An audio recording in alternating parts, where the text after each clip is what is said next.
Shalom, Shalom. This is Yair Davidiy speaking to you from the land of Israel.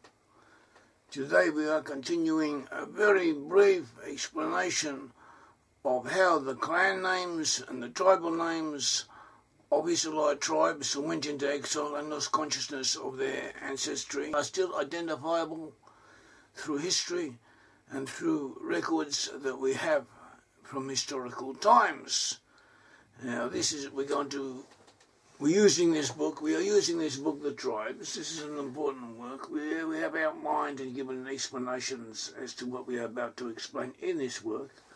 And we're just going through it very briefly and giving you an outline of what is in there, because it's important to remember and it's worthwhile remembering, because the lost 10 tribes are the major bulk of the Israelite nation, of the Hebrew peoples. They were exiled, they lost consciousness of their ancestry. Before being exiled, they had separated from Judah. They had separated from the core element of the Jewish people.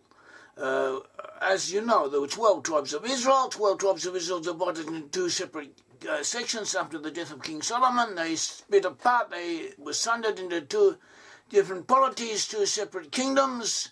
In the south was the kingdom of Judah. From the kingdom of Judah, which incidentally comprised the tribes of Judah, and the tribe of Benjamin, and the tribe of Levi, or most of it, as well as representative minorities of all of the other tribes. From this kingdom of Judah emerged the present-day Jewish people. Nevertheless, the bulk of the Israelite nation was in the north, where in what is now known as the lost 10 tribes, the 10 tribes of the north of the kingdom of Israel. And this kingdom were all taken away by the Assyrians. They taken different portions of the Assyrian Empire, and they lost consciousness of their ancestry. And we have traced them to Western nations, and our proofs are based upon the Bible, biblical proofs, in the light of rabbinical commentators, and also in the light of secular evidence, of linguistics, mythology, contemporary affairs. Every field of endeavour, of research that it can somehow be considered pertinent to the subject, we have gone into it, studied it, and we have shown how from all the different directions there is a converging stream of consciousness, of evidence, of proofs that all build up unto a complementary, coherent, holistic body of proof that proves that the lost 10 tribes on the whole are now to be found amongst Western nations. So one of these tribes is Naphtali, another one is Dan, and they were brothers. They were the sons of Bilhah, the secondary wife of Jacob. Dan and Naphtali are the two tribes we are going to present a very brief outline concerning their descendants. And we are going to concentrate in this talk upon their names, how the very names of the tribal clans and of these tribes are repeated in history. The lists of the tribal clans, you can find them in the book of Numbers, the biblical book of Numbers, chapter 26, and also in the book of Genesis in chapter 46.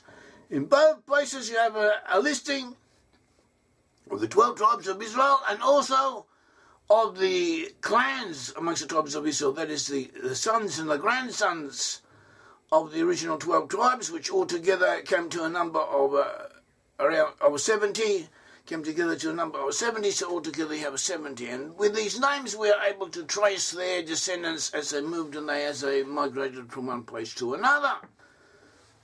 Now we know the Israelites, when they were exiled, they were taken away in several different directions. A portion were taken away by sea, which is something people forget, but is also mentioned in the book of Amos and elsewhere, or referred to, and not only that, they were taken away overland. Those who were taken overland were taken to the Caucasus region and also to the region of Armenia, Azerbaijan, all that area, taken away to the north, and they were there, settled there, and afterwards they moved onwards, they moved northwards. There was now southern Russia, and to the east, and then back to the west. They all moved westward into Europe. We find references in the apocryphal book of Tobit.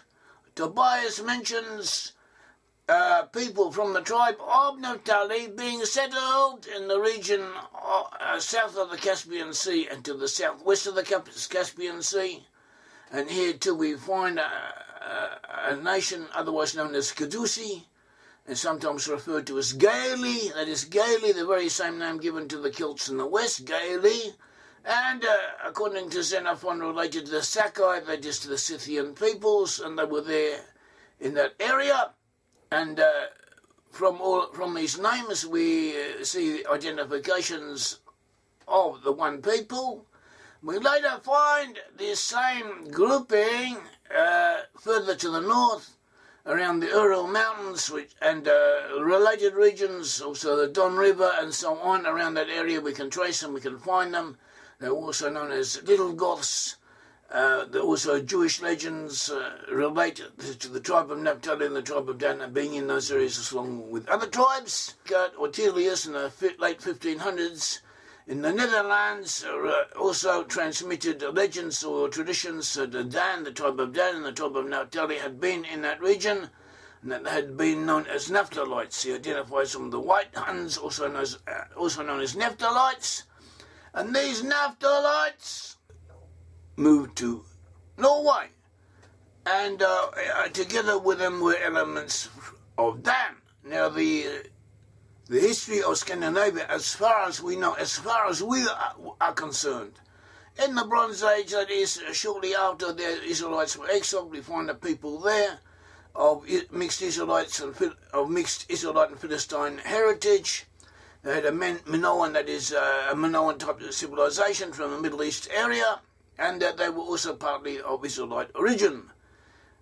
Then there were changes and climatic changes and migrations and invasions. Ultimately, we find a people dwelling on the coast, and these people dwelling on the coast were reinforced by others who dwelt further inland, who had been pushed out by newcomers from Scythia. The newcomers from Scythia had come from the South Russian region around the Don River. They were known as the Asir and the Vanes.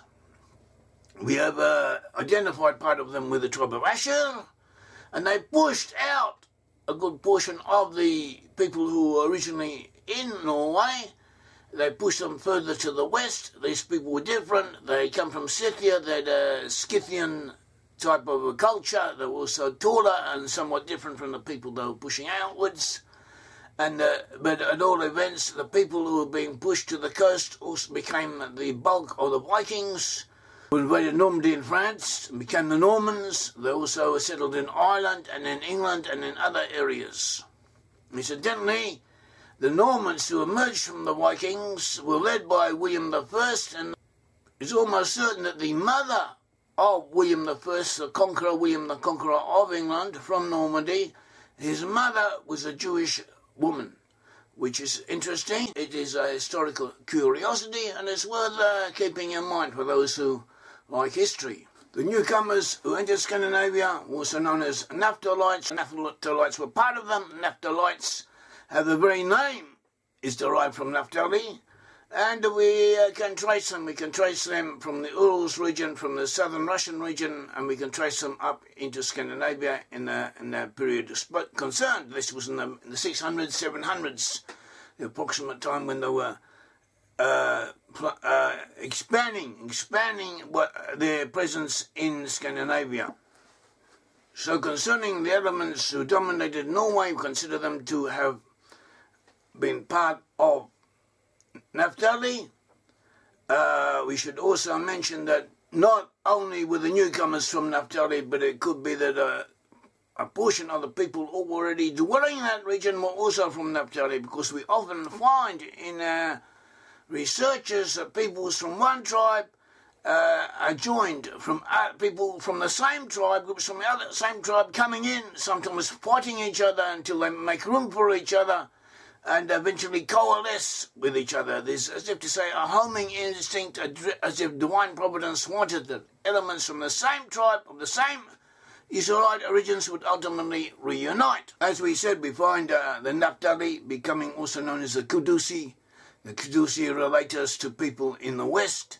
The Kudusi were also known as Naphtali. They were identified with as the tribes of Dan and Naphtali, especially Naphtali, also known as the Naphthalite Huns. And the Little Goths as distinct from the Great Goths, and they entered Norway and other portions of Scandinavia and possibly also Finland at this time. One of the sons of Naphtali was known as Yair. Yair may have given his name to Zealand. Zealand, which is part of Denmark. Zealand actually means sea land. That is how the name is understood.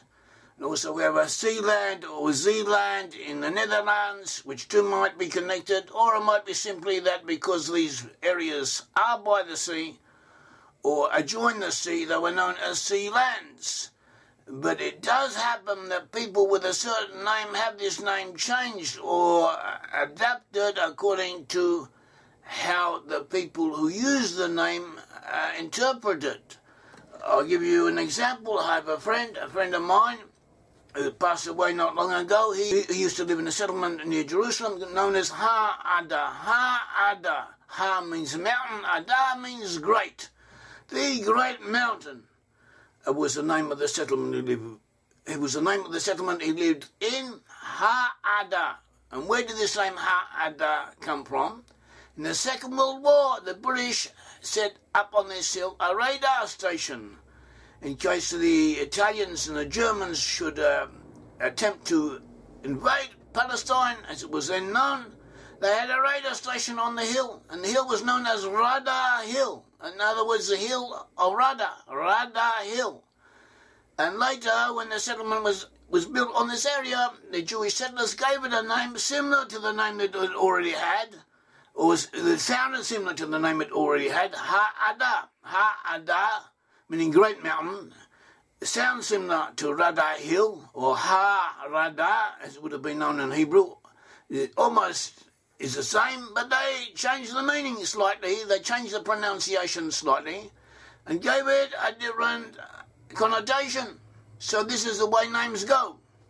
So the fact that Zealand also means land by the sea does not nullify the possibility that is also connected with Yaziel, the son of Naphtali. We have Guni, another son of Naphtali. He may have given his name to the Chuni, who were a group of Naphthalite Huns, or another name by which the Naphthalite Huns were known by. And we also have Shilem, pronounceable as Silem, who also possibly gave his name to the Silingi, who were a Vandal group but were also connected to groups in Scandinavia. The brother of Naphtali was Dan. Dan, the tribe of Dan. Dan divided into different sections. Dan was originally given a tribal apportionment in the region to the west of Judah, in what is now known as Gush Dan, the block of Dan in modern Hebrew, around the region of Jaffa and Tel Aviv today. This was difficult for them to settle, so a group of them separated and went to the north. And they went to the north and they settled in southeast Turkey, in what is otherwise known as Kilikia, where they are known as the Dana or the Danu. Another group, also from the same region of Dan and west of Judah, also moved northward, and they settled in northern Dan, close to the Sea of Galilee, in the region which is now known as Dan or Tel Dan. And this is a very beautiful region and worth visiting and quite inspiring. So Dan had already divided, he split up into different sections, and one section of these different groups of Dan also at one stage conquered the Isle of Cyprus, of Cyprus, and settled there, and Cyprus in Assyrian writings was known as Edana, or the island of Dana. Later we find the people from Dan in Ireland, the Tuatha De Dana, the people of the god or goddess Dana. They were early settlers of Ireland. We also have the name Dan amongst the Danes. The Danes were settled in Denmark. They're named after Dan, according to some of their legends. And we also find the name Dan in the Don River, Danaster River, Danube River, and so on. There are some people who say that these names are due to an Indo-European word root, which is pronounced similar to Dan or whatever, meaning water, but this is not so. because it has been proven that it's more of an ethnic connotation than a geographical one. At all events, this is where we find the people of Dan having gone to, and we find them eventually settling in Denmark and all moving with the Vikings into Ireland and into northern England. But Dan and Naphtali were full brothers. They moved more or less together. We find them in the same places according to different legends and according to namesakes and history. And in the future, they may also be found together. They settled close to each other. Norway and Denmark are close by. The history of both places are intertwined with each other. Denmark and Norway are often one and the same kingdom, and not only that, but the characteristics of both countries fit the tribal connotations and characteristics of Norway and of Denmark. With Norway representing Naphtali, and Denmark, Dan. Thank you. May the Lord God of Israel bless you.